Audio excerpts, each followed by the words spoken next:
Mamlaka ya udhibiti wa huduma za nishati na maji EWURA imetangaza kushuka kwa bei kikomo za bidhaa za mafuta ya petroli nchini kuanzia hii leo Julai mosi mwaka 2026 kufuatia kupungua kwa bei za mafuta katika soko la dunia.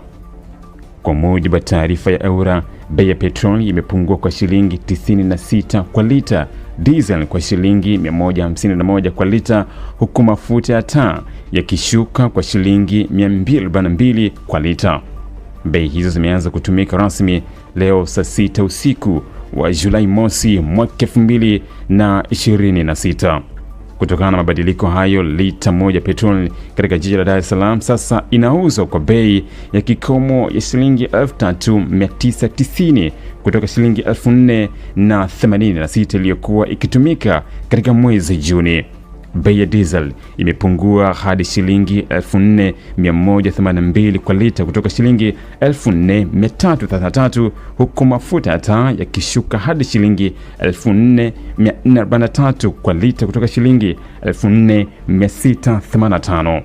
EWURA imesema kushuka kwa bei hizo kunatokana na mwenendo wa bei katika soko la dunia kufuatia makubaliano yaliyofikiwa kati ya Marekani na Iran kuhusu mgogoro wa Mashariki ya Kati yaliyowezesha meli zinazobeba mafuta kuendelea kupita katika mlango wa bahari wa Hormuz. Aidha, kampuni zinazochakata mafuta ghafi zimeendelea kununua mafuta kutoka maeneo yasiyoathiriwa na vita ili kuhakikisha upatikanaji na usambazaji wa mafuta unaendelea duniani.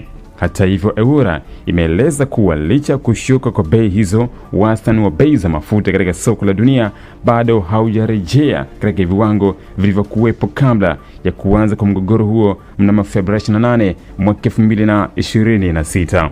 Mamlaka hiyo imewataka wadau wote wa sekta ya mafuta kuzingatia bei kikomo zilizotangazwa kwa mwezi Julai mwaka 2026 kwa mauzo ya rejareja na jumla katika mikoa ya Dar es Salaam, Tanga na Mtwara. Ili kuwa mwanafamilia bora wa Global TV, usisahau kusubscribe, like, kushare na kucomment. Baada ya kusubscribe, bonyeza alama ya kengele ili kupata taarifa kwa kila video inayopanda Global TV Online.